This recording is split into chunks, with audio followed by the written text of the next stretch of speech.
Welcome, everyone. I've been really honored to be able to do this now, I think probably at least 4 or 5 times for this group that comes to New York City for the fall field trip.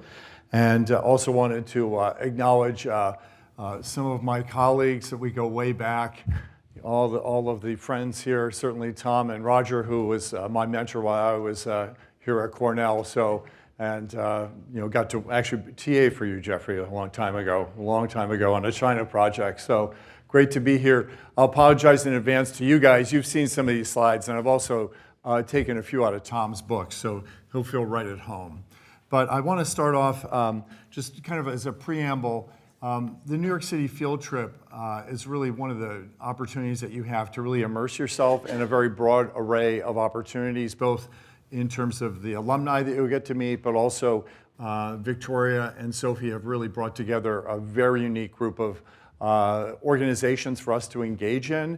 I think it's actually probably one of the most complete offerings that we've ever had, especially Thursday and Friday. You're also going to get a chance to have a fabulous, or did you sneak? We're going to have you up on the roof, weather permitting, up on the rooftop of our new building on the Cornell Tech campus. So more on that a little bit later. And I do have at the end of the slide deck, if you stick around, I have some suggestions for what you might want to do on Saturday, which we've kind of opened up.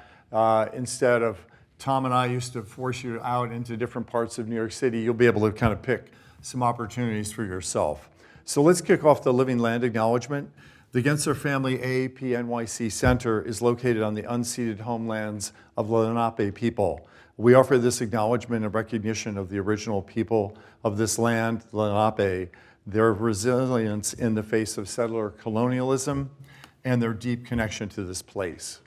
The land the Lenape occupied before the arrival of European settlers is known as Lenapehoking, the land of the people, an area including all of New York City and extending from western Connecticut to eastern Pennsylvania and from the Hudson Valley to, New Jersey and Delaware.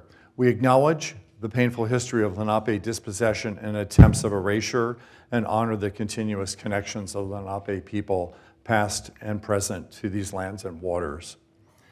For the geography here, wanted to make sure you could also get a sense of that area and how large it was and how significant that was as it relates to habitat and the ecology that they occupied.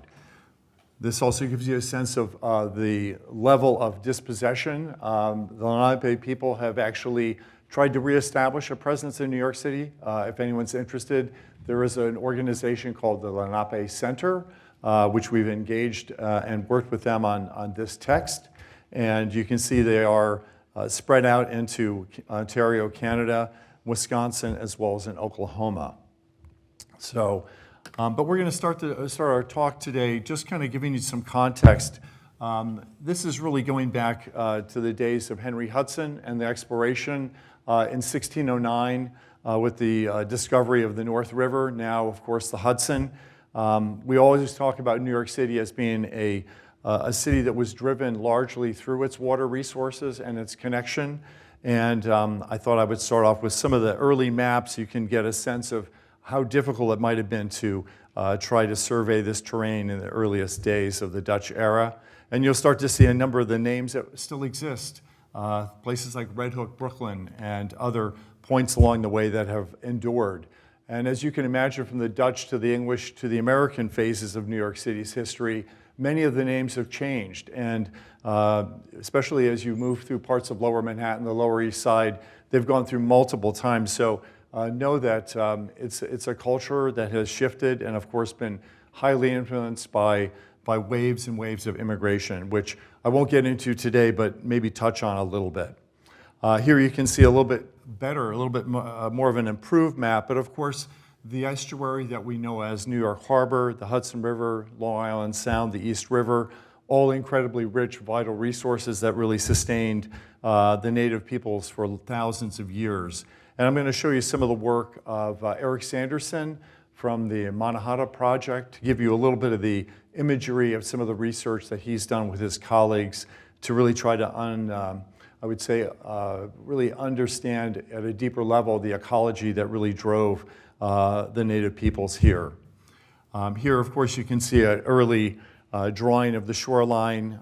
This would be New Amsterdam. This would be more or less the East River side of Manhattan. This was the area of Manhattan that was largely protected. And of course, you can see the efforts at sustainability with the Dutch windmills, as well as the compact density of living in what was then a fairly fortified city. Here you can see an image of New Amsterdam.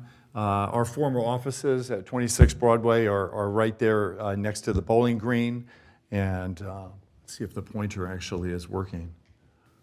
You can see here's the bowling green. This is our old office right here.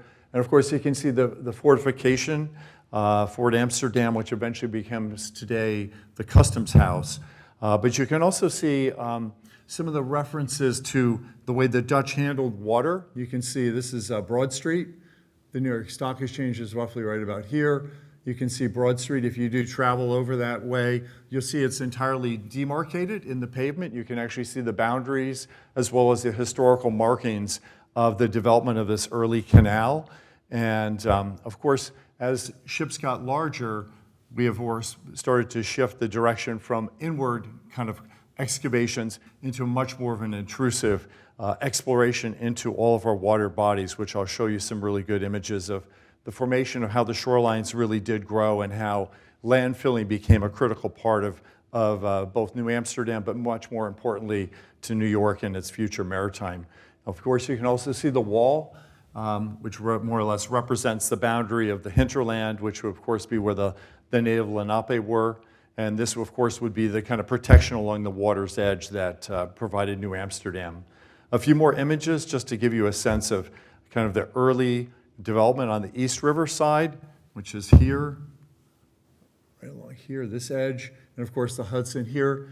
Notice the narrow configuration of the island, which you're going to see a number of images that start to give you a sense of how radically we're going to alter that landscape over the next 200 plus years. And here you can see from the Montessori map a little bit more of the detail of the topography, and you'll start to see how much of that landform is going to be modified really dramatically over just the next number of decades. And of course, you can also see the kind of irregular parcels of land to what would be the north of Lower Manhattan or New Amsterdam. You'll see how all these farm parcels eventually become developed and start to create a very unique patch quilt that we identify as parts of different neighborhoods from Lower East Side all the way over to Greenwich Village. So you'll start to see how these farm parcels then start to give shape to a very different layout of Manhattan as we know today. Here's just another image to give you a sense of the concentration in Lower Manhattan. Again, you can see that narrowness of Lower Manhattan. You can also see Governor's Island off to the coast right through here. And of course, we're going to eventually see that the island's going to more or less double in size as it's growing through the development of the excavation of the very first subway in the early 1900s. All that fill eventually gets used to create Governor's Island as we know it today. For those that have been to Brooklyn, you can also see what would eventually becomes the Gowanus Canal here, Red Hook out here, and of course, this eventually becomes the Brooklyn Navy Yard, where you'll see some images of that a little bit later. And of course, you can see a little bit more of what becomes that very dense neighborhood of Lower Manhattan, as well as some of the important elements that made Lower Manhattan function, like the water bodies that eventually become the life source for Lower Manhattan and eventually become highly contaminated to the point where today all those water bodies are entirely eliminated. They're filled in.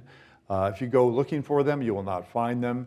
You'll have to identify them by their current names, which is Foley Square and other parts of Lower Manhattan where all of those landforms are entirely erased. We then jump into the Manhattan Project, which was launched by Professor Eric Sanderson, who's also a professor at City University. This gives you a sense of the ecology that they were able to identify through a lot of survey work, but also going through a lot of historical maps, understanding the geomorphology and the soils that would have been found here. And of course, you can see the swamp features as well as the areas around what we know as the collect. Back here, you can see the early settlement. And the mapping exercise went on for many years. There's some fabulous videos if you want to take a look. And there's also the book that chronicles the entire effort which is referred to it as Manhattan. Here, of course, you can see a more contemporary version of New York City. You can see the massive expansion in all directions. Obviously, land was scarce and valuable, and the ability to make land was a critical part of the growth of New York City very broadly. And we're going to take a look at just some of the renderings that were produced for the Manhattan book, which really give you a sense. And then I'll contrast this as they do in the book so that you can kind of see past and you can see present. And of course, embedded in that space, it's a little hard to tell, but you can imagine where Foley Square is. The original collect is kind of sitting hidden back in here, entirely erased. And here again, you can see what would be the East River, looking northeast roughly to the Brooklyn shoreline. And then you can see here, of course, the introduction of the Brooklyn Bridge, and of course the South Street Seaport, just in our foreground. And then one of the things that's so unique about the book is the ability to start to understand the landforms, the topography, as well as some of the conditions that really made that habitat and the estuary around it so vital for the original Lenape residents. And then, of course, all the streams, ponds, and springs were all mapped out, some of which are still visible at high, more or less at either high tide or prospectively a spring rain cycle. Some of them, like the Minetta Creek in Greenwich Village, re-erupt through the blocks and actually flood through people's basements. So despite all of the urbanization that we're familiar with, there are many times of year that these water features actually resume their function. And of course, one of the unique parts of the book also covers what we refer to as the habitat for sustainability for actual native peoples. And you can see the darker green representing areas where fresh water was available, or prospectively areas of protection, as well as wintering areas. And of course, always in close contact with the water surrounding Manhattan. This one is kind of part of the subject that I want to cover, which is really the massive alteration of our shorelines and the topography of the island. Also, I'd like to point out all of the other shorelines that we're seeing. This is all New Jersey here. And then, of course, you can see sections, radical alterations to today's Wards and Randall's Island. You can also see all of this part of Western Queens, the entire Brooklyn waterfront from Greenpoint, Williamsburg, all the way down into Red Hook, the Atlantic Basin, and of course, all of Lower Manhattan. The darker the color, the deeper the fill. So you can see how much alteration we're talking about. In many cases, in excess of 60 to 80 feet of fill, some extending out hundreds of feet into the water bodies themselves. And then if we actually step back and think about the broader ecology of the New York metropolitan area, based on some of the research that we've done, we're expecting that 85% of all of the saltwater meadows and grasslands have been entirely erased, meaning filled. And of course, if anyone's flown into JFK or gone and flown into Newark International Airports, you realize that all of those were essentially wetland features that were part of Jamaica Bay or part of Newark Bay. So radical alterations. Some of you have also been, I'm sure, to the Meadowlands to see that. And if we look at New York City, about 99% of all of our freshwater wetlands have been entirely lost. So from a habitat perspective, obviously, especially given that New York City is not a really critical flyway, the impact to habitat is immeasurable. This is the Fiele map, and I don't know if I ever pronounced this correctly. Tom, you'll have to correct me at some point. I've heard different pronunciations, but this map is really unique because it's one of the first maps that really starts to try to take the ecological landscape of New York, specifically Manhattan, and then map the water courses and then be able to do an overlay of the street grid. And here you can quite distinctively see the emergence of essentially the Dutch, the English, as well as the American grids, modifying all of the water courses as well as the topography.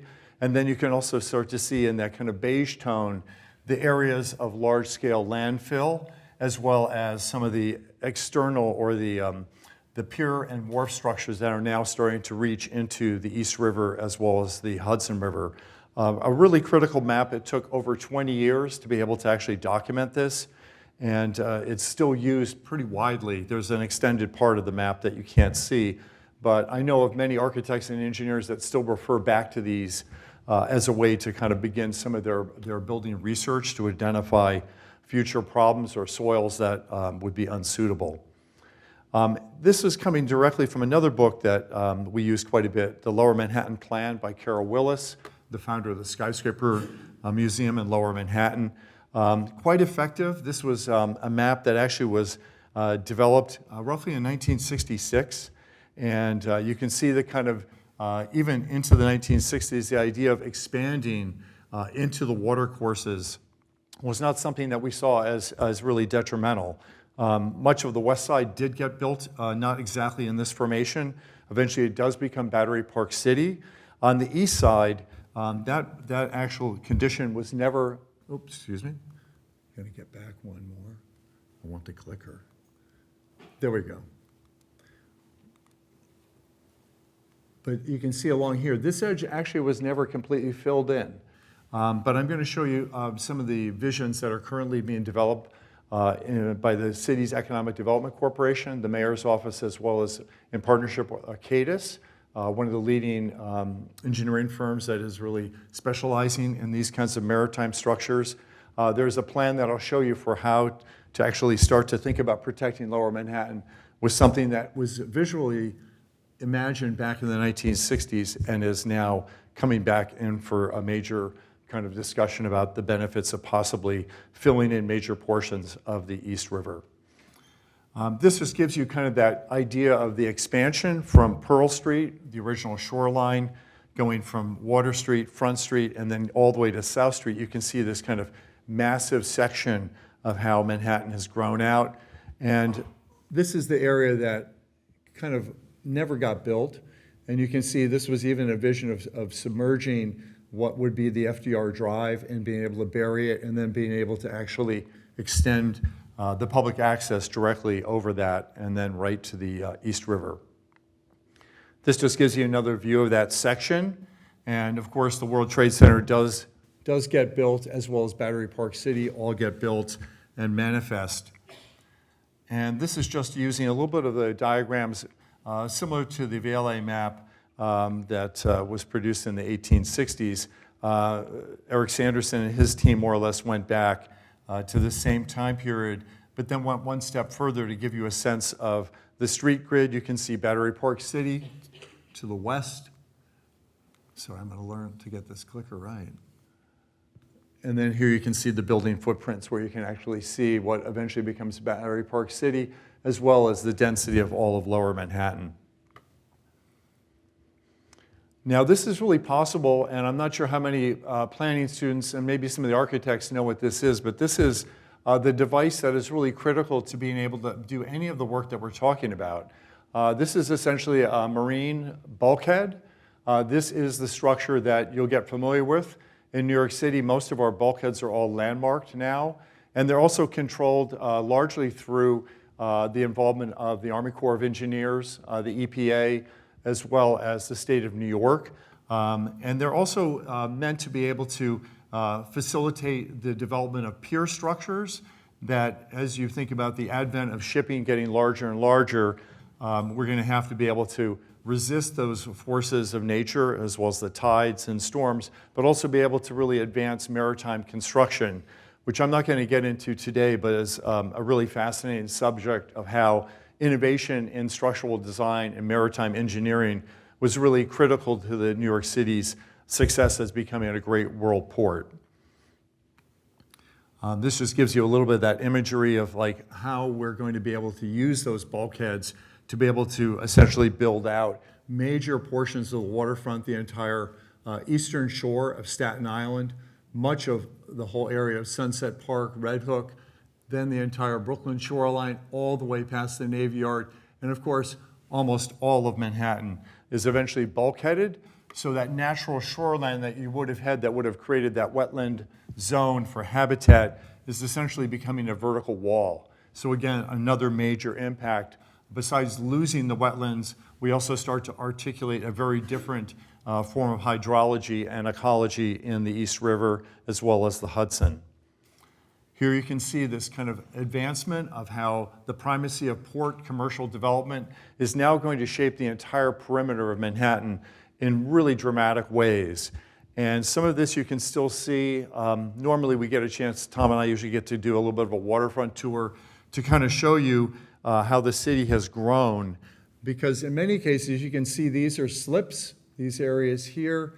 Many of these areas still exist, and you can actually navigate through lower Manhattan, and you can actually imagine where the shorelines were, because many of the buildings and the actual grid of the city still follow some of these older slip sections.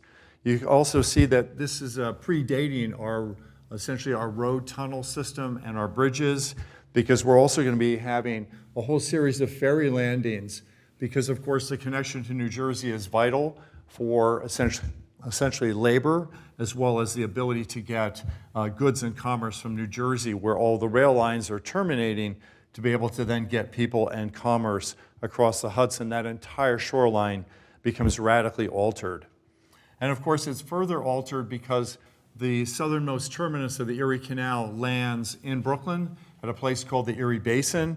And of course, New York City is utterly transformed as a major manufacturing center because of the gateway, as all of you, I'm sure, have read extensively the history of New York State and how the Erie Canal transformed both this community, but obviously other communities along the entire, from Buffalo to certainly Albany, and of course Albany to New York City. And of course, early innovation, again, water movement is critical to the advancement of the country. And of course, New York City becomes that center for goods movement that then becomes the gateway to Europe and to other parts of the world.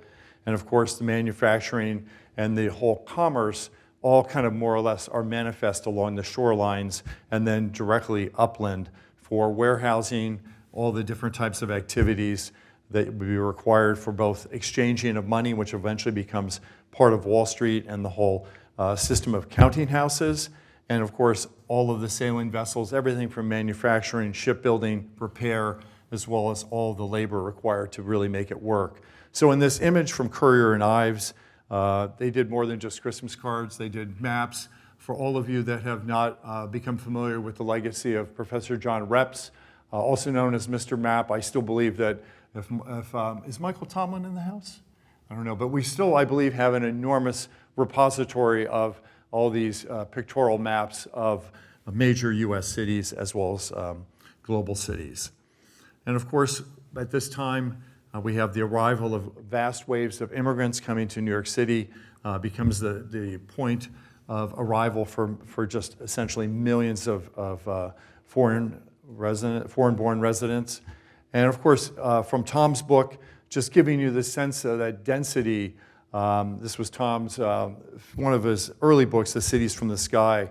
Tom, I remember you did the whole liner on the inside of the book. You have this fabulous way to kind of understand the intensity of maritime development and how the shorelines become really the dominant. It would be very hard pressed for us to be able to get to the water when we think about our values today of waterfront access, to actually be able to get to the shoreline if you weren't a longshoreman or someone working on the port. It would be hard to imagine getting access other than getting onto a ferry, because every lineal foot was more or less dedicated for maritime. And then, of course, just imagining the scale of maritime commerce and that whole layer of how all those goods move in to the heart of the city, just a remarkable level of engineering and maritime construction. And some of you may be also familiar, I think this is still in the CRP offices, another view of the port complexes, and then you can see the vast extension all the way along the Brooklyn waterfront, all the way down to Bay Ridge. And then this is a Sanborn map, just giving you a little bit better view of the kind of density of lower Manhattan and the kind of build out of both manufacturing as well as all the marine infrastructure required to really support New York at that time. And of course, I've got a number of visual images. These are all historic photographs, roughly from 1900 to about 1939. that give you a sense of the dominance of the maritime shoreline and how life was very different in New York City. And of course, we don't have all the advancements yet in trucking. Of course, we still have horses, and all of this is still getting moved largely through human labor. And a lot of the early sailing vessels that you would see here at the South Street Seaport. And you can just imagine the amount of goods and commerce that are moving from essentially ships, then directly into the city and prospectively back out again.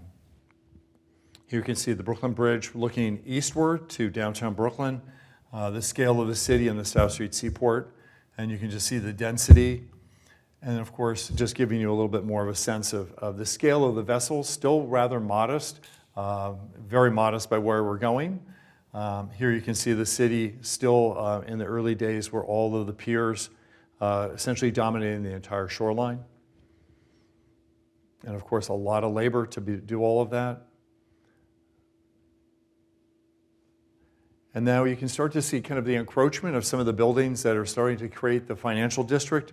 This is right looking westward to the New Jersey shoreline to Jersey City, Battery Park and the Whitehall building, which is still there, and is actually now a mixed-use building, residential and commercial. And you'll see I put a little note here over in Pier A. We're going to see Pier A again in a little while. It's one of the oldest surviving piers in New York City. And it can attribute its longevity to the fact that it's sitting not on a wood foundation, it's actually sitting on a granite block foundation that has allowed it to weather all of these storms for the past 100 and over 30 years. And for those that are wondering where we are, this is the precursor to the World Trade Center. These are referred to as the old Hudson Terminal buildings. If you ever take the PATH train to New Jersey, that linear loop of the PATH train still follows what was laid down by these buildings. And here you can just get a sense of the whole west side of Manhattan along West Street, a dominant street of trade, and then eventually, of course, all the piers extending out into the Hudson. Just giving you a little bit more of a view, here we are kind of over top of Dumbo in Brooklyn. You can see we also don't have a connection to a rail network. All of our trains for this part of the world are being floated across from New Jersey on float cars to be able to reconnect on either on the footprint of Manhattan or directly into Brooklyn. And of course, you can just see the scale of the city is now starting to take form as a major city of commerce and industry. And then you can see here a rail float car. We actually still use that technology to this very day, which is pretty extraordinary. So you may see some of those on your visit. And of course, a little bit more, you can start to see how skyscraper technology of the 1930s is now starting to change the character of Lower Manhattan. And here you can see a rail float car, again, still in use. Remarkably, they still actually are used down at the Brooklyn Army Terminal. We were there last week and got to see some. Really inefficient, but unfortunately, due to the width and the depth of the Hudson, traditional freight bridge systems are really not viable. And of course, the South Street Seaport was the dominant home of the Fulton Fish Market up until about 20 years ago when it was moved to the Bronx. But of course, food systems and our ability to really use the harbor diminished quite dramatically in the 20th century. And the Fulton Fish Market was actually moved out because it had no further reason. No fish were ever being delivered for the past 30 years into Lower Manhattan. They were essentially being trucked in from other parts of the country, so there was really no need for the market to actually exist, and it was eventually relocated. Here's an aerial view of the Brooklyn Navy Yard, probably about its peak in the World War II era, when I believe over 70,000 workers were working around the clock. This, of course, has now been radically converted. It's now much more of a ecological industrial park. This is actually where I take the ferry to go to Roosevelt Island to the Cornell Tech campus. And it's all being totally redesigned, primarily for advanced manufacturing, but they still do ship repair, but radically deindustrialized from what this image is. And of course, New York City, from the end of World War II up until even today, manufacturing has had a huge exodus, as all of you are, I'm sure, quite familiar with the move south and west, as well as overseas. cost of manufacturing in New York City, unless there's an essential need for manufacturing to be co-located in New York City, it has left. And I've used to work for EDC, watched many a manufacturer, despite our best efforts, leave the city for very well-founded economic reasons. So we can talk about that later. But one of the things that really transforms New York City, besides the scale of shipping and innovation, is the inefficiency associated with what we refer to as break bulk goods. This is a form of essentially hand labor to unload ships, very time intensive, very much having damaged goods or goods that never make it to their destination. Obviously, organized crime has been part of New York City for a very long time. And of course, a lot of people were trying to innovate to figure out how to get around that. You can still see kind of the forklifts and very slow process of moving goods onto pallets. And a unique innovator by the name of Malcolm McLean is a pioneer in developing what we refer today as containerization. That gets actually developed in New Jersey and eventually is adopted in parts of New York. But New Jersey becomes the real pioneering location for containerization and eventually transforms globally the way goods are moved, as well as formally changes the entire structural system that we know of as shipping, as well as the scale of goods movement, which eventually becomes the dominant form of global trade. Here you can see an early prototype of how to be able to take the box off the ship and then be able to drop it onto essentially a specialized trailer. These, of course, are now highly perfected and internationally set up.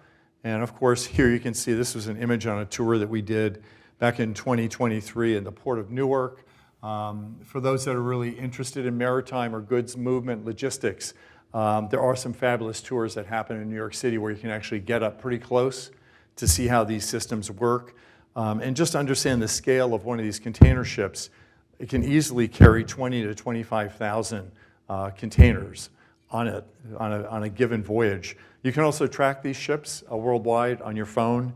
I was actually tracking this ship the other day, and it's currently on its way to China.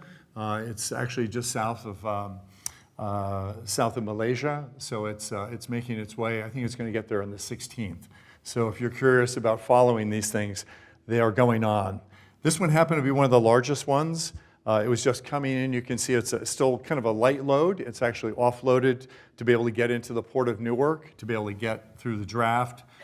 Normally it would be, you wouldn't see any of the red paint on the hull, so it's already offloaded about a third of its containers to be able to get into the port. But we're going to shift from kind of this transition from maritime. I'm going to start to shift into a slightly different aspect of the talk, and that really deals with the fact that as we lose the port is essentially being transformed by innovation, like containers, by the scale of shipping, because we can't put these ships up against Manhattan. They can't function in the East River. So there's this radical shift in the whole maritime economy, which is going to move to New Jersey. And there are a number of competitive advantages that New Jersey has. It has a rail system that connects to all the continent of North America. It also has a highway interstate system that's also co-located with that rail network. And then the port needs to essentially be in that same alignment. And that port system is eventually going to all move west, which means that all of that maritime commerce, the goods movement, a lot of the labor required, and the specialty businesses that are associated with longshoremen and all the logistics, essentially is moving out of New York City, which means all of that land that I showed you in those aerial photographs is available for some type of a future reuse.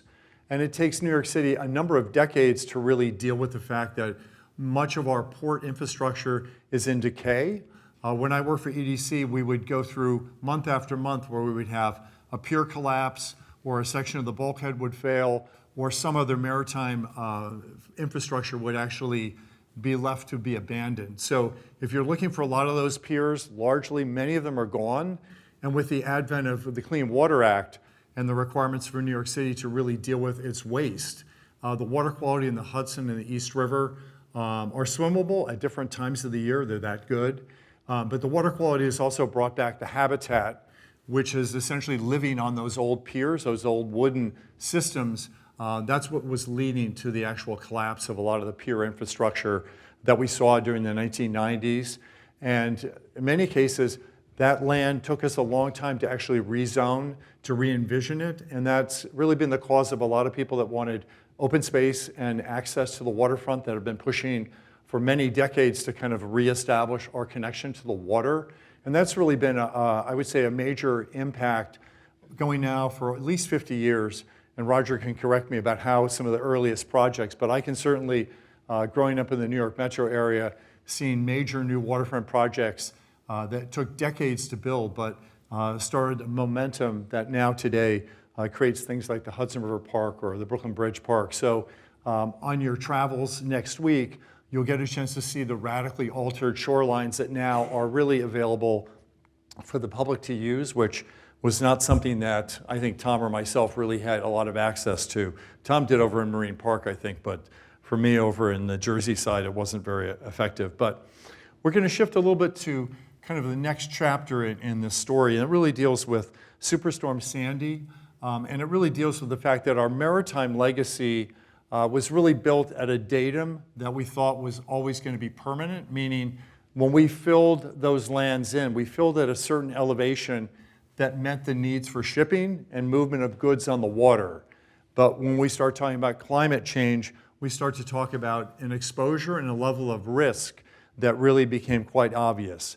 For those that don't know the story, back in October of 2012, we had a very unique storm that came up the East Coast. And instead of normally kind of shifting itself to the east and going out towards New England, it made a shift kind of almost like, if you know how to bowl a bowling ball, there's kind of a left hook if you're a right-handed bowler, where you kind of get this left hook, almost if you're a golfer. Essentially, that hook kind of shifted directly into the funnel that we know of New York Harbor, which meant that we had an enormous storm surge that impacted and knocked out major power stations in New York City, but also had huge impact in terms of the flooding of major portions of Lower Manhattan, the Lower East Side. But the flooding was pretty widespread, but particularly bad in Lower Manhattan. This is the entrance, more or less, to the rampway to the Brooklyn Battery Tunnel, which became one of the low points. The World Trade Center was also open and was fully excavated, which also became kind of the bathtub with the drain in the bottom of it, which filled up pretty dramatically. Water was everywhere. And when we look at the surge and the storm itself, all of those water areas that were flooded essentially were the remnants and the footprints of our old water systems that date back to Lenape, meaning all of those flooding areas were essentially the wetlands and all of those original buffer zones that were once part of the natural ecology of the entire region. They map almost directly on top of each other. So what this really represented is that we've urbanized major portions of the metropolitan area, which are now highly vulnerable to future storm events. And of course, we have major evacuation zones and not particularly good ways to get a lot of people out of New York City other than just to get to high ground.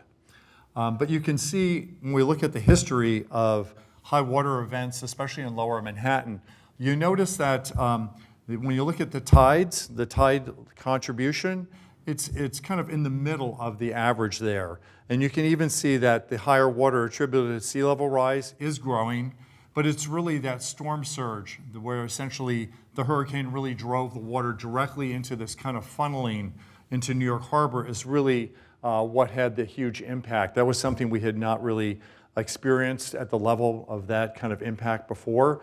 But you can also see all of our early models of infrastructure planning in terms of the datum needed to be able to keep water out, especially out of the subway system or out of our power systems that Con Ed were essentially running. Essentially, they were all overtopped. So we had enormous flooding to the subway network. All of the core power systems and many of the office buildings in Lower Manhattan were entirely flooded. So you ended up knocking out essentially about 5 million square feet of space was knocked out in essentially about a day. You can see a little bit about the flood risk, especially given the number of buildings that were impacted. You can see almost 90,000 buildings, almost 500,000 residents. as well as over 20,000 businesses were directly impacted. And you can see a very high percentage of pre-1983 buildings were destroyed. So obviously this was a major wake-up call for us to understand the kind of habitat that we were now dealing with. And again, this is largely areas that we filled and built on because we believe that the ocean levels would never change and that our atmosphere would also essentially be stable for essentially well into the future. Here you can see a little bit more about the coastal flood risk and the population. We have, again, over 400,000 people living in these areas. This is essentially our 1% annual chance of a major flood event. We also have over 70,000 buildings that are in these zones. You also see 50 out of 59 community boards are impacted. So this is not just kind of a small area of New York City. It is widespread as to the area. So when you think about the kinds of solutions and the comprehensive nature for New York City to be able to adjust and rebuild the shorelines, this is a decades-long effort. And I wouldn't be surprised if many of you decide to go into practice, aren't working in some part of the world that is going to be dealing with the need to essentially adapt our shorelines and our infrastructure to the types of weather and climate events that we're going to all be experiencing. This just gives you a little bit about the underlying, again, the 1% annual, also known as the 100-year flood. You can see that over time, just by the 2015 models, we're talking about the number of people that are going to be in these essentially flood-prone areas. We're going from 400,000 to almost doubling that number just over essentially the next 25 years. So the imperative to actually deal with this is just, and the magnitude of cost and challenges requires a level of complexity and unified problem solving that I don't think any of us have ever seen in our lifetimes. So just know that, again, this may be your life's work. I know I'm absolutely committed to sharing this kind of information because it is an existential crisis for a city like New York, but the same could be said for Miami or certainly Shanghai or any number of other major global cities.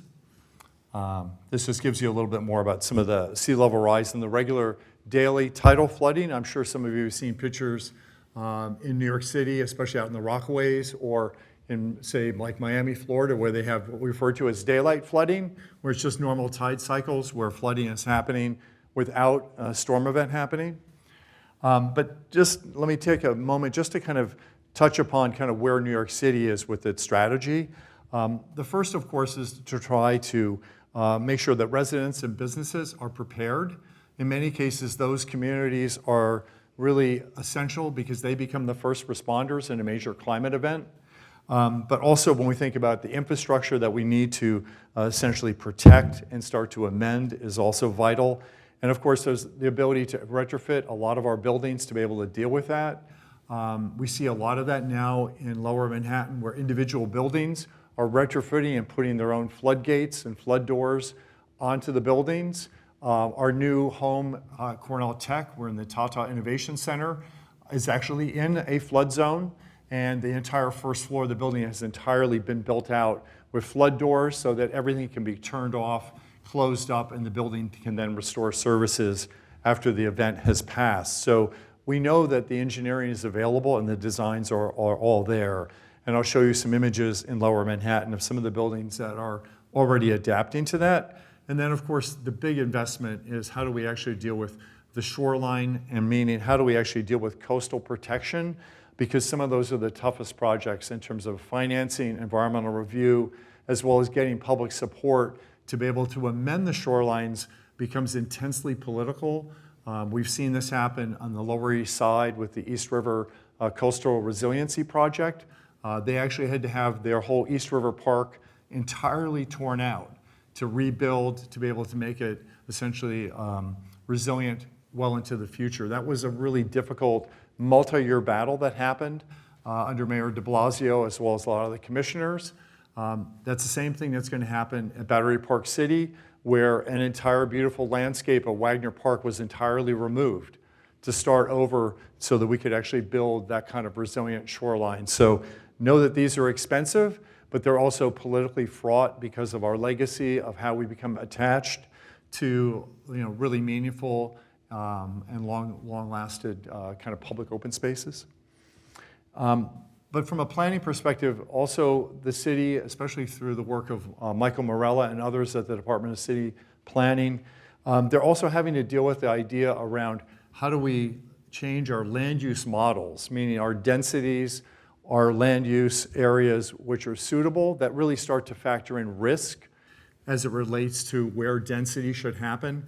So this is one where the relationship, the overlay of risk and flooding also needs to be able to deal with the fact that some properties are not going to get rebuilt, or potentially there may be a pullback or a buyout where some of those high-risk areas then would be essentially converted to conservation lands and then be able to actually compensate people for essentially homes that may be bought out.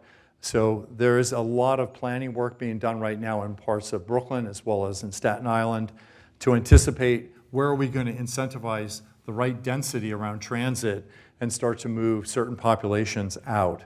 This is a conversation that's going on pretty intensely in places like Coney Island, where people are really concerned about the future of that neighborhood and how sustainable it will be well into the future. There's also a little bit about the city's comprehensive waterfront plan. It was first adopted it's actually going back about 33 years ago, was the first really visionary zoning that we built for the waterfront back in 1992 and 1993.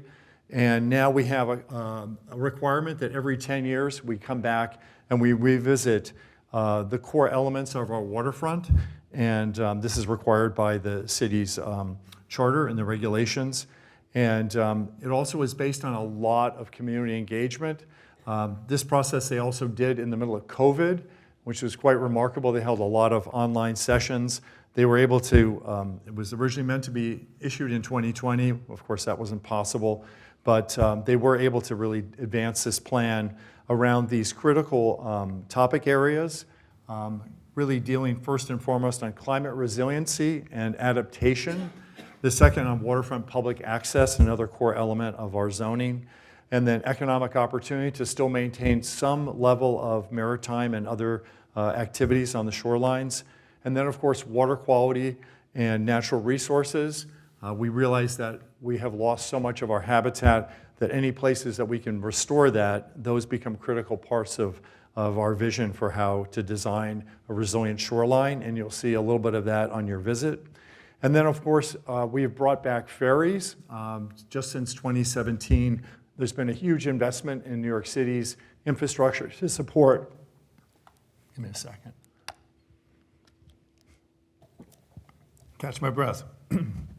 To actually reintroduce ferries. Hopefully some of you will get a chance to go out. A couple years ago, Tom and I took the entire class on multiple ferry rides for this trip, so hopefully you'll get out. And then, of course, governance. One of the really critical challenges in New York City is the leadership around the waterfront and how to really effectuate changes and how the waterfront is programmed and used. We're now going to make one more shift, and I'm going to talk a little bit about a really big initiative that directly comes out of Superstorm Sandy. And it has a number of really important principles that all planners should be aware of. And I think there's a lot of lessons that can be learned from this. So I'm going to just touch upon it to give you kind of a framing of it. But I would absolutely encourage anyone that's interested in planning practices that really deal with a level of public engagement as well as science. This is, I think, one of the hallmarks that came out of a really devastating impact. It's also been emulated in San Francisco. They essentially did an entire remodeling of this idea of rebuild by design, and they have created a whole model in California called resilience by design, which is also available online. All of the materials are available. This was really an outgrowth from some visions. Sean Donovan was our former housing commissioner for New York City under Mayor Bloomberg. He became the head of the Federal Office of Housing and Urban Development.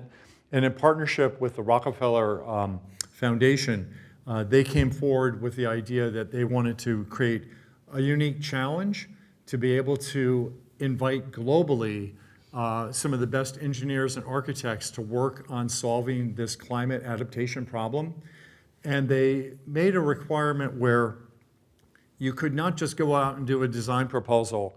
You actually needed to create a local partnership with the area that you were studying for you to be able to qualify to even submit any of your work, which meant instead of architects, planners, and others just going out to come up with a lot of great ideas, it needed to be grounded in community and in partnership with elected officials.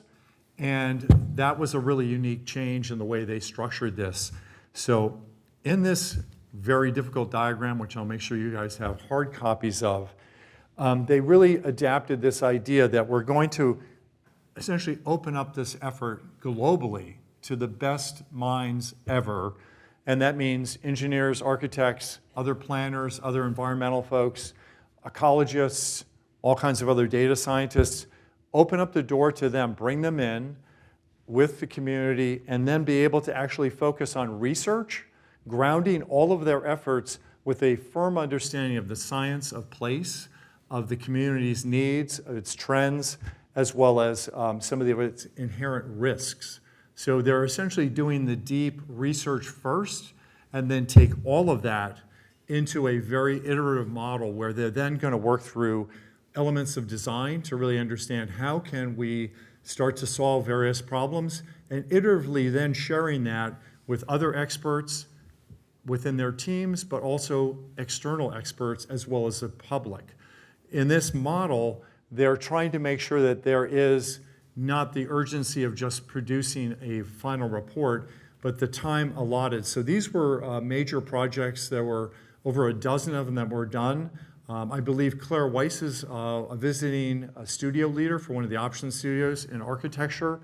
Claire participated in this. She actually had her whole firm working on one of the projects on the coastal side of New Jersey. So if you do get to see her or if she's giving a lecture, please talk to her a little bit about her experience. She was intimately involved in one of these major projects. And then the idea here is that the design and the engagement is also going to lead directly to implementation. So that idea of making direct change and raising funding, raising awareness, building support to implementing the project is just as important as the research. So this is, I think, a great model that's worth exploring. There's a lot of material online. I'm not going to go too far into it, but I do want to just underscore that there's so much that came out of this that is really valuable for planning practitioners, as well as anyone that's really interested in public participation going forward. And of course, one of the big projects that came out is referred to as the Big U. This was led by Bjarke Engels from BIG. Many of you have probably seen the work of his firm, which has a really significant presence now in New York City. One Architecture, which is also a firm from the Netherlands, which is also very active in our waterfront work. Star Whitehouse, landscape architects that have been doing a lot of work for New York City.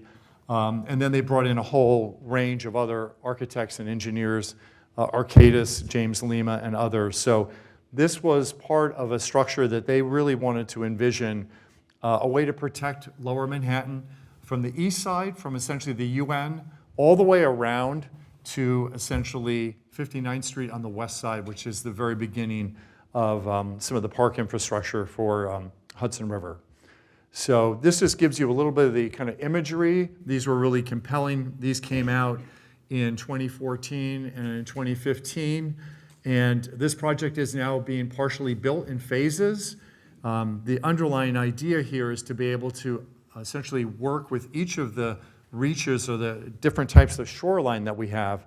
We're going to be constantly looking at different ways to solve these climate adaptation issues with different types of infrastructure. So here you can see it's a very similar, you can see in the lower right, a traditional ship, which has various compartments. In New York, we would have various thresholds of shoreline, each one treated slightly differently based on the shoreline conditions, its infrastructure, its opportunity in terms of roadways, other access points. So each one is really meant to deal with the context directly upland from the bulkhead. Here you can see this idea of how to actually retrofit Battery Park. There is both infrastructure that you can't see. Sometimes it's entirely embedded in the landforms where you won't even notice it. Other places you might have movable walls that could be then actually deployed in the event a storm is coming. So there's a lot of different techniques, and I'm going to show you some of them. Right here you can see this is part of the Lower East Side where we have an elevated viaduct. This is where you can see right up here, this is the FDR Drive, and you can see ability for some type of a temporary wall that can be put into position. So the ability to have deployable systems is a critical part of how we would coexist with this kind of infrastructure. But in other places, it feels more like earth berms or earthwork that could actually be much more landscape friendly, that could support ecological values. This happens to be in the footprint of East River Park, an original Robert Moses park, and also shows you a little bit about how we could start to adapt both the infrastructure, but in many cases could be a sound wall, a grove for trees, or other types of ecological features. And what I'm going to shift into now is just giving you a flavor for kind of the big vision that Arcadis has put forward with Scape, one of the leading landscape architects. Some of you are going to get a chance to visit Scape's offices. This plan came out in December of 2021 at the very end of the de Blasio administration. This footprint that you're looking at, all of this new infrastructure in the water, this, I showed you that earlier image of the unbuilt section on the East River where there was an imaginary kind of large-scale city. This is kind of in that footprint. This is a really challenging part of the East River. The depth to bedrock is well over 200 feet. The soil there is incredibly soft. On top of that, we also have a lot of velocity from the East River, so this is a very high energy zone. So a lot of this is going to take a lot of time and money to be able to understand how to engineer this new shoreline. But I want to take you through kind of the rationale behind it for why it should be built, as well as some of its features of how it's going to be able to adapt and how some of the core infrastructure that's there today is going to be replaced.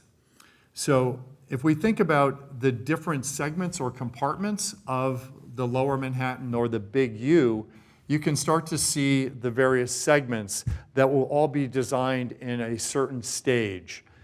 This is critical for both infrastructure planning, for finance, but also just the scale of building it. It can't all be done in one shot. It's going to be done in segments, starting with some of the higher vulnerability sections, as well as those where land is not so controversial, so that you can actually assemble the land, and be able to then work with it. So these are all complex kinds of negotiations. So lots of different land ownership interests that are embedded here. You have everyone from the state of New York, the city of New York, sometimes the Port Authority, sometimes the FAA. So there's an entire mix of governmental entities. So I would have to say there's nothing easy about these projects. They're incredibly complex and, again, super expensive. So I'm going to just focus right now particularly on the section that really represents the seaport and the financial district. And under the goals, these are probably all super common for all of you, but obviously coastal defense is a critical part of the new infrastructure, as well as dealing with drainage. We also have summertime flooding. A couple years ago, Victoria, Sophie, and I, this was just 2 years ago, wasn't it? The massive flood. We took all of you to New York City, or the prior class to New York City, and it was all about climate. And the second day of our conference was one of the major cloudburst events in New York City's history. Sophie and I were down in the train at 59th Street, where we got this alert on our phone, which was, "Get out now, this is not a joke." It was like the most threatening MTA message I'd ever read in my life. We had probably at least 30 students with us. Victoria got out ahead of us. She was out in the Rockaways, and she managed to get out on a platform. There was just water around you, if I recall your photographs. The streets were flooded. She was up on the platform with all the students. They managed to get to where they were going, but Sophie and I had to abandon our trek. But the whole idea of flooding and drainage, it may seem pale compared to some of the other stuff we're talking about, but we have some amazing cloudburst events in New York City in the summer and into the fall. that you could have 10 inches of rain in a very short period of time, which would inundate the system. And you've seen the amazing photographs of water pouring through the subway system. Those are real. That's not some kind of AI kind of thing. Universal accessibility, as well as being able to create a resilient maritime infrastructure. And of course, restoration of our ecological values are always critical for any of the planning that we're doing on the waterfront. So obviously, I'm going to focus on Lower Manhattan because of its primacy in a lot of ways, whether it's culture, arts, transportation, the number of people working there, as well as just economic output that Lower Manhattan produces. But there's also essential infrastructure that makes New York City function.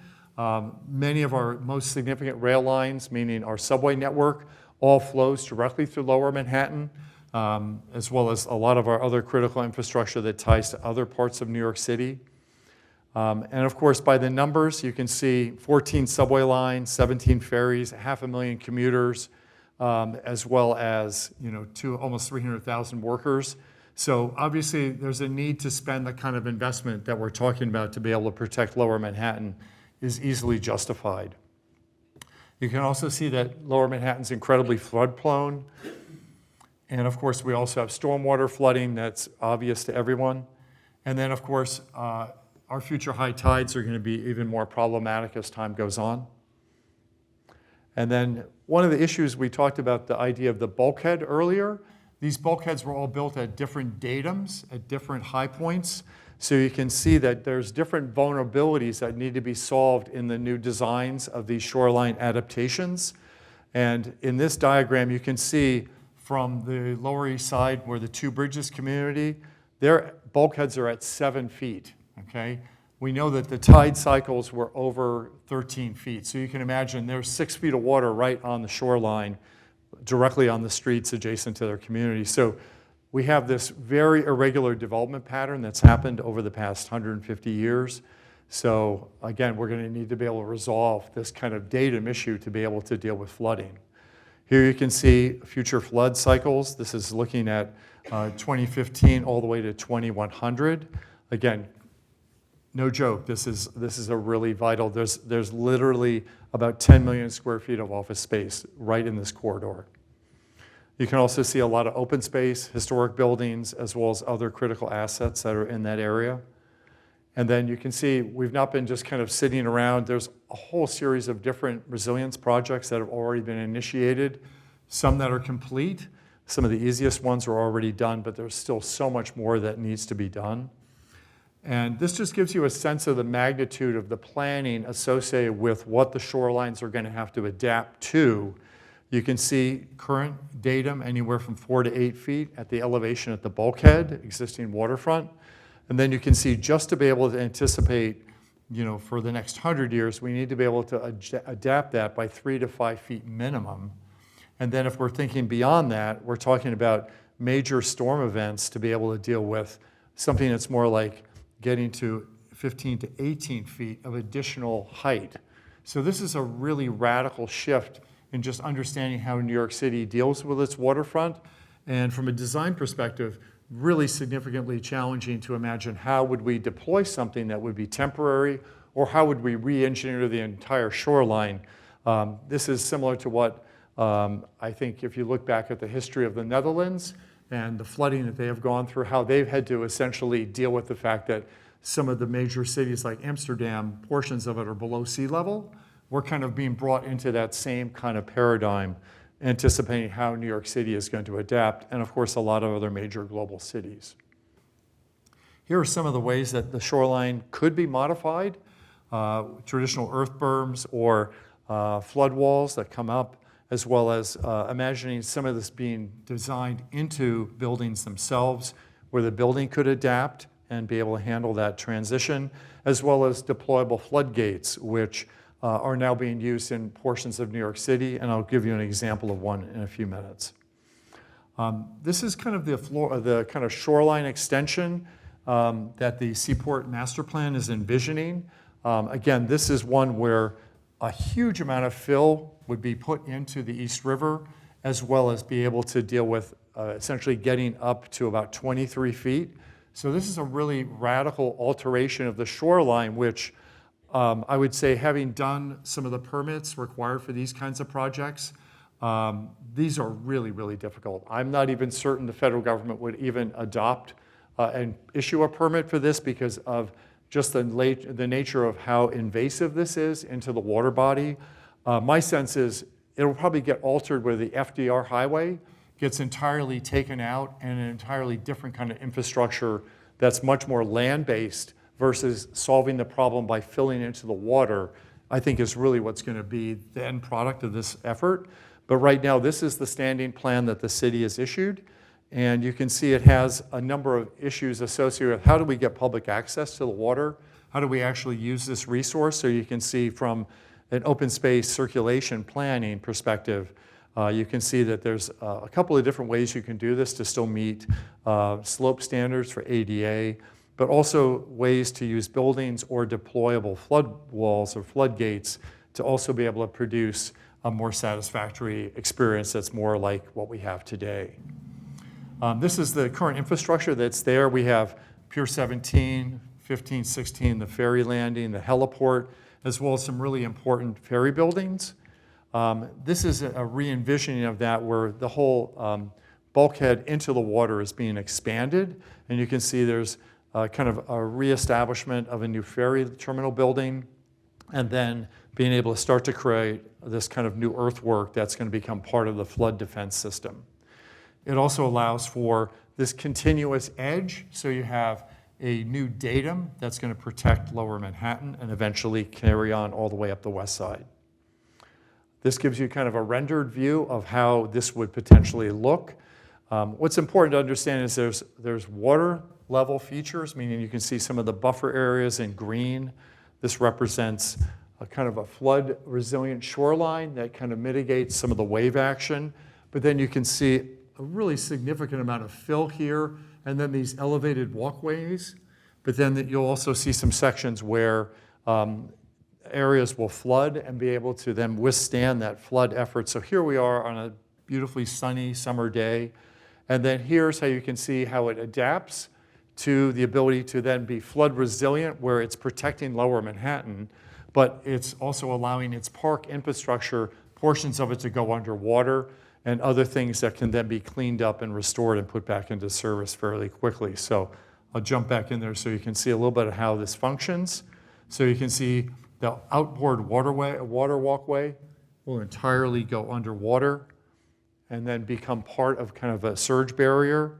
And then you also have areas where we can then start to accommodate for different kinds of circulation, whether it's good weather or bad. And then here, also because of the work of SCAPE, they're also integrating landscape features that also have water filtration types of ecologies, but also thinking about in-water ecological values of how they would then start to change the profile of the bulkheads, changing different materials so that life forms can then attach to that new infrastructure, whether that's through altered concrete mixes that are much more favorable to life organisms in the water, as well as fish habitat. So just know that everything above the water line is critical, but just as important, this plan is also anticipating all the in-water work and what are the ecological functions that need to be designed for so that it can be a truly living shoreline. Here you can see a little bit more of the maritime infrastructure that would be involved, the new ferry, as well as other alterations to the shoreline. And this just gives you a little bit more of a view of the rendered images. And then here we can still see the FDRs here. Again, it's got a limited life, so I think that's going to change. I'm just going to show you a little bit more of one more of this. This is a project that now you can visit on your Saturday if you care to. This is the Battery Park City Coastal Resilience Project. We actually took the students there last weekend. And this is actually, AECOM was the lead designer on this. So it's the continuation of Battery Park and then going directly into Battery Park City. I referenced earlier Pier A right here. This was actually for fireboats, and it's still there. It's been adapted as a restaurant event space. And then this is the old Wagner Park that you see here. This has been entirely removed, and you'll see some images of the new park. And this just gives you, that blue line represents the new datum where flood control will happen. This will be part of that continuous compartmentalization of the shoreline. And you can also see that Wagner Park is going to be entirely rebuilt. It'll be filled to a new datum of almost 20 feet. And then around the Museum of Jewish Heritage, there's going to be a whole innovative flood wall system that I'll show you in just a moment. So in many parts of the park, it's a simple flood wall, which then becomes embraced by kind of a new earth berm, so the landscape will still feel pretty normal. And you can kind of see how the bikeway and how the vegetation will more or less embrace that design. Again, low impact has been done many, many places. And then here you can see also we have road infrastructure directly under that area where there's going to have to be a variety of flood walls and other ways for deployable systems. In this case, a new permanent flood wall is going to need to be exposed in some kind of a decorative wall detail. And then also sections where you can have some kind of a deployable flood wall that can then be brought into position. This is more of that type where there'll be the ability for a deployable flood system that will protect this footprint. And then here, as we move into Wagner Park, you can see there's going to be this enormous earthwork here that's going to essentially raise the datum and provide the flood proof that we need. Here's a rendering of it, so you can see how the whole landscape now has a staged kind of tiered structure. And then the new building is almost ready to open. This is what it looked like last weekend. So all the earthwork is done. Essentially all the revetment, all the stabilization is all there, and now they're just preparing to do the final fit out. And here you can kind of see the transition down to the old datum and where some of the other deployable flood systems are going to be used. The museum itself is going to be essentially using a variety of techniques for deployable walls as well as fixed walls, and I'll show that to you in a minute. This is an early rendering, and it's a little hard to see it, but there's a flood wall behind it right here. And they're actually using glass panels and a mix of reinforced structure to be able to still allow the building's facade to be seen. In some places, they actually have windows that they want to still make sure you can see through the building. So they're actually using structural glass that can be deployed in this format, which is pretty novel but very expensive. And you can see here, this is what it looks like last week. You can see a little bit of the flood walls here. You can see the whole edge. You can see these glass sections all along this edge. And that is really for them an aesthetic choice that they wanted to make so that the building didn't feel so kind of formidable. And here you can see a little bit of how the glass detailing is done. And in many cases, again, there's a window behind that at the base of this building that they wanted to make sure daylight and the views were still being maintained. So again, a really innovative way to solve this problem. And then here, this is at their service entrance.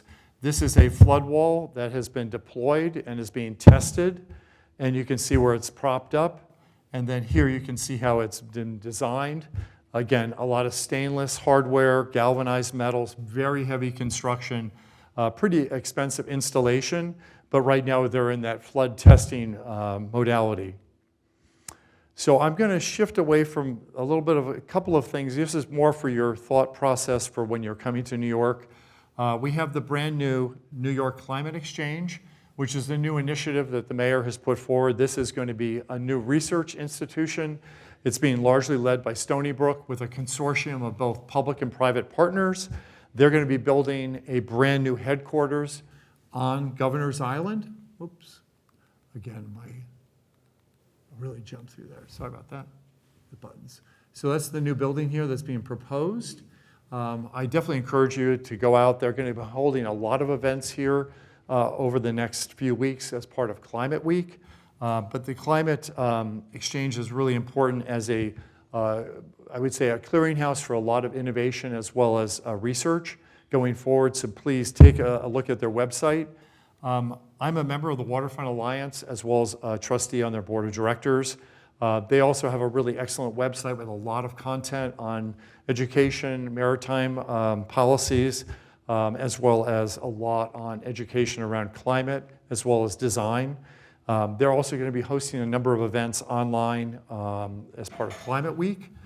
And they also have developed over the past 10 years design standards for the entire shoreline. So They really have kind of a version, what they call wedge, which is really a form of LEED certification for your shoreline projects, which really is, instead of just thinking about LEED for buildings, this is really best practices in how we build climate resilient shorelines.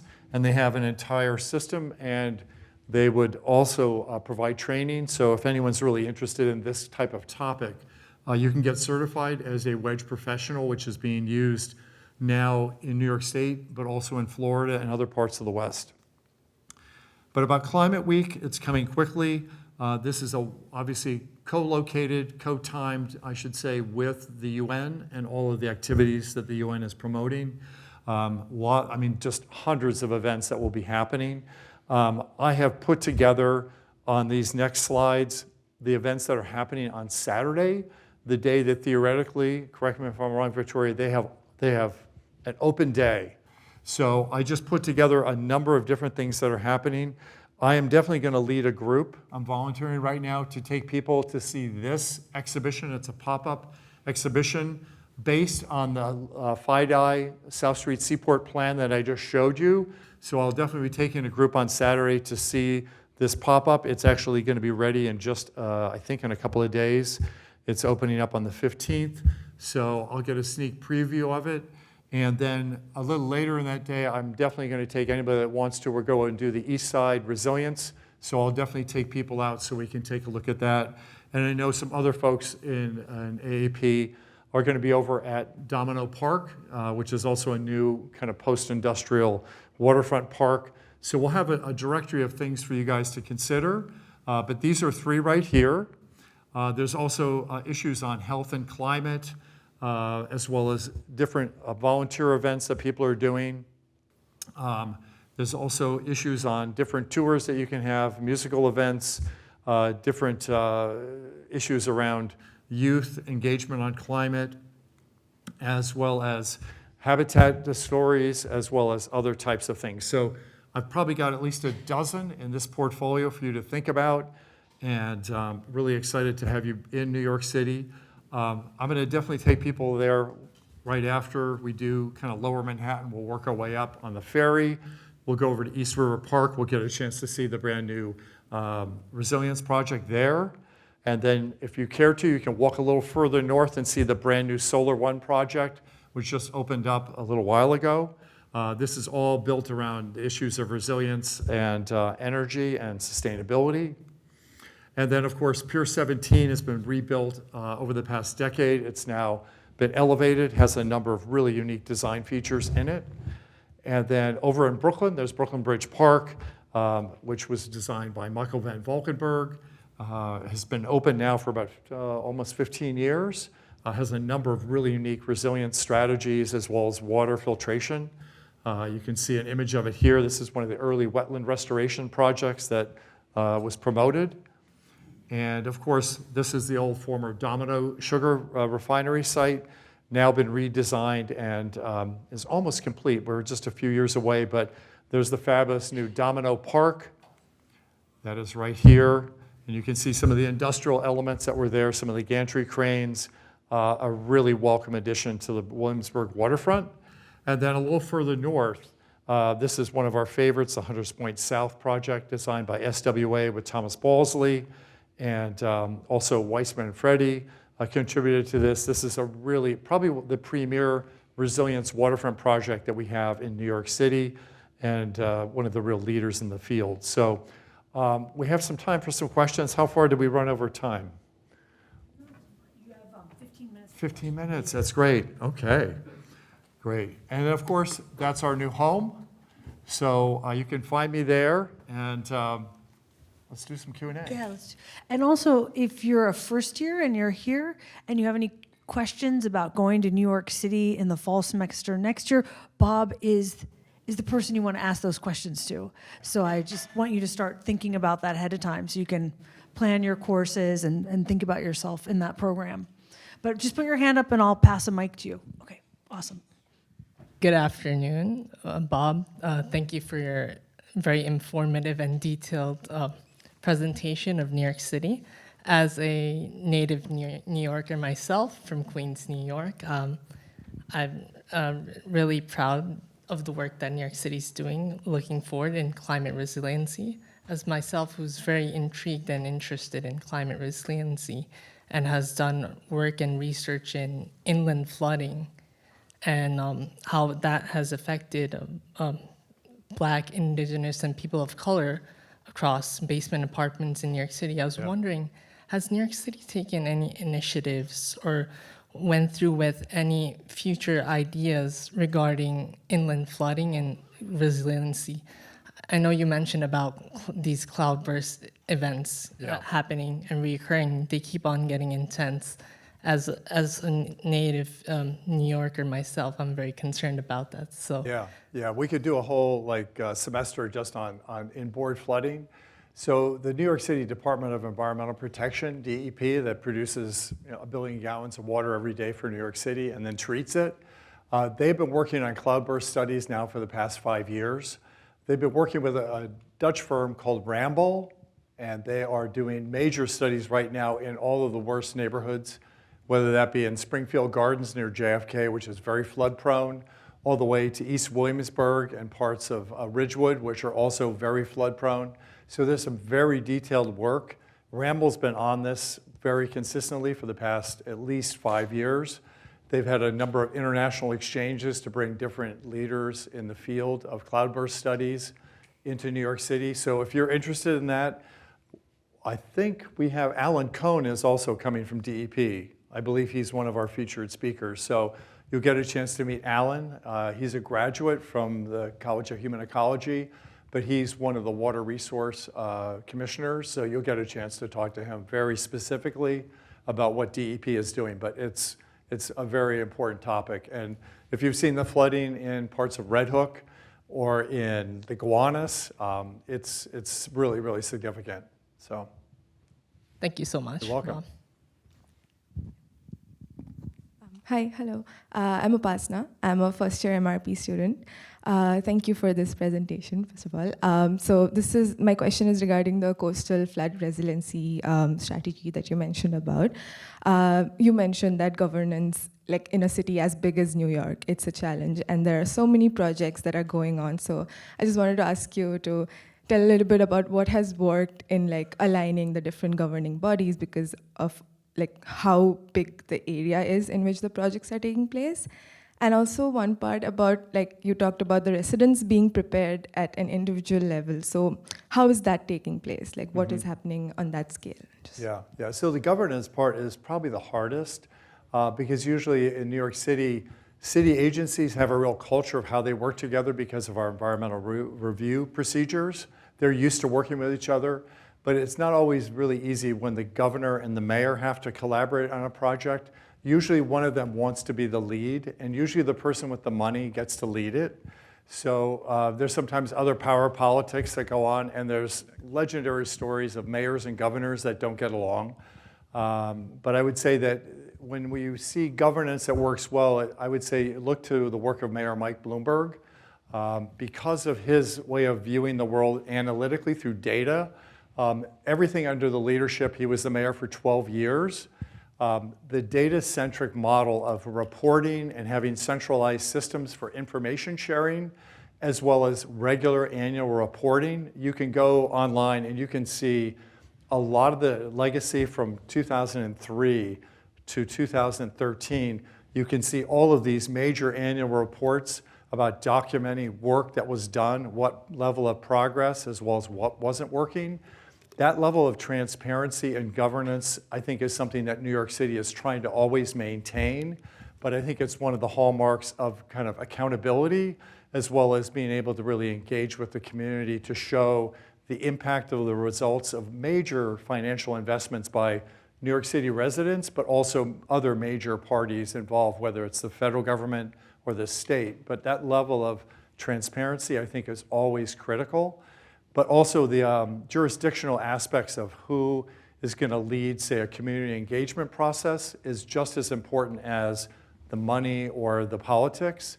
And I think that's the area when you look at the challenges of doing coastal kind of restoration, rebuilding, a really strong public participation process of long-term engagement, meaning not just I got your vote, but how do we actually engage people through the entire project is really also another critical part of how you have to be able to demonstrate trust and effectiveness to implement those results.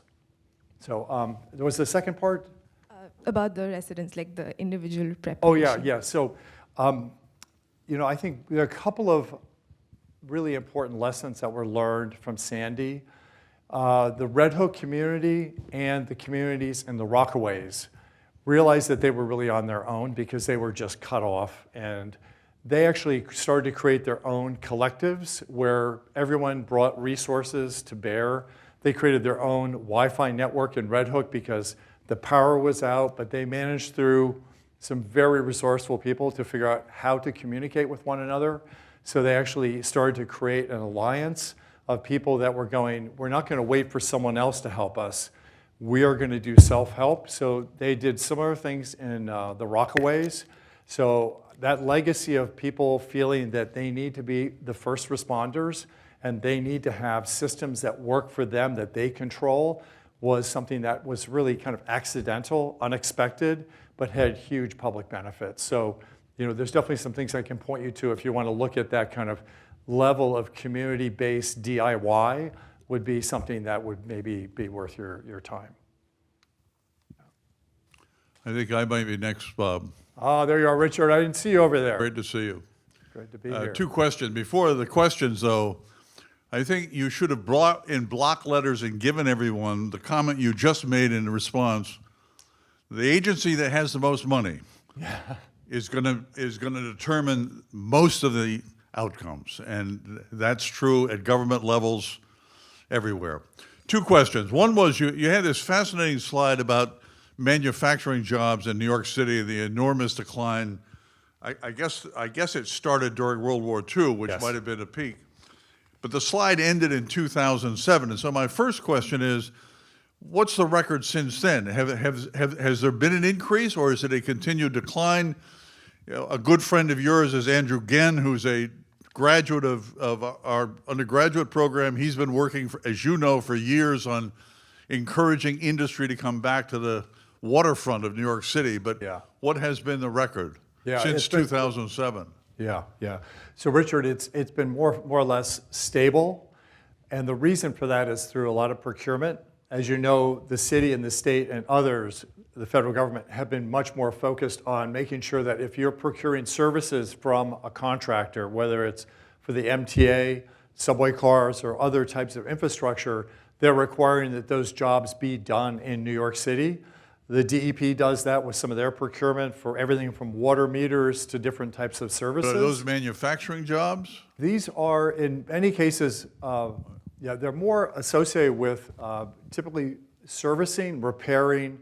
So it's not, I would say, pure manufacturing that we know of that we would have had at one time, Richard, but it's much more about the servicing of equipment and essentially keeping systems online, like the MTA for the subway network. A lot of those jobs have all been retained because they could be held in New York City proper because of those contracts that, as you know, it can be really significant. So, but for example, like the work that Andrew's been doing, whether it's the port work, there's definitely certain jobs that do need to be local no matter what. So I think we've actually stemmed a lot of those losses because we kind of hit the bottom in a lot of ways. And now we're trying to be smarter about what can we keep economically in the city. So we have time for one last question, and then I want to make some announcements about the field trip, please. Hi, Bob. Thanks so much. My name's Kelsey. I'm a first-year MRP, and I was wondering if you could speak a little bit about heat in the city. I know we've talked a lot about flooding, but extreme heat is also a major climatic concern. So is the same amount of initiative and energy going into that? Oh, absolutely, yeah. I probably left off about 100 slides. So know that if we were in a class environment, heat would be right there. So the good news is that New York City and the Department of Health have been really aggressively, as well as the City Council is also exploring the idea of creating, just as we have minimum heat standards for buildings, in terms of a thermostatic setting. If you're living in a rental apartment, you have a minimum heat standard. There is right now a proposition that's being put forward by the City Council to have maximum air temperatures in apartments. So they're actually thinking aggressively about having a standard for minimum heat and maximum heat. But the city, through the Department of Health, has been building out all these cooling centers.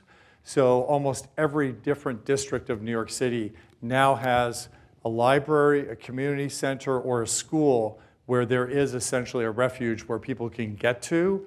So until we get to a better policy in terms of large-scale air conditioning for a lot more buildings, as you know, most of the schools don't have air conditioning. There is right now the ability for people to go to a safe location. What the city has been doing, starting all the way back to 2005 with Plant NYC, is that there's been a lot of asphalt that's getting pulled out of different parts of New York City. The amount of, you probably heard about the Million Tree Initiative under Bloomberg. There's also a lot of requirements now for building. If you're going to renovate your home, certain buildings now all by building code have to have a white roof, a green roof, or a blue roof. Blue being essentially a water retaining roof. So all those standards are now there to mitigate the heat island effect. So at this point, the building codes are changing. There's the ability for people to have safe refuge. And then if the council has its way, there's going to be a new mandate to be able to also deal with air conditioning at a much more kind of, I would say, building by building basis that's going to have to be deployed. On top of that, I think there's all kinds of, as you walk around the city, you'll see a lot of the urban plazas where you're going to see granular beige paint on the ground. They're innovating and testing a lot of the hard surfaces to essentially change them from black asphalt to some kind of a white or tan color. So you'll see all this kind of like experimental paint and epoxy that's there to also mitigate some of the extreme heat that you would get from hard surfaces that do need to be there. So when we're walking around, we'll show you some of those. Oh, thank you so much, Bob. Welcome. You guys, if you're first years, you're going to get to spend 2 days with Bob next week. I was just going to give you a reminder that we need you to use that QR code from the orientation on Wednesday afternoon to sign up for which group you're going to go in on Thursday and which group you're going to go in on Friday. I learned from you. It all started And with one, you. You know sorry, that, don't sorry. you? We're almost No done, Bob. bullshit. Give me 1 minute. You're the and one. I was just going to say there was a lot of points in Bob's presentation Yeah. that connect with the groups that you're signing up for. So he mentioned Arcadis a lot, which you have an opportunity to go visit. He mentioned Scape, which you have an opportunity to go visit. He mentioned Alan Cohn at DEP, who we have an appointment with. I'm trying to think. Oh, and Hudson, that we're going. If you were interested in one of the last slides of Hudson South. Is that the name of the housing project? The HDP tour on Thursday will be visiting Hudson South, if housing is of interest to you, and many more. So we'll put these slides up on Canvas so you can kind of look through them and match them to the tours. But please join me in thanking Bob for an excellent lecture. You came all the way up to New York City. Right. Thank you. Thank you. Came all the thank way you, up Roger. just to talk to you guys, and then you'll have 2 days with him next week, and he'll be leading. You can see his name on the itinerary. He'll be leading a group on Thursday and leading a group on Friday. Thanks, you guys. Have a really good, safe weekend.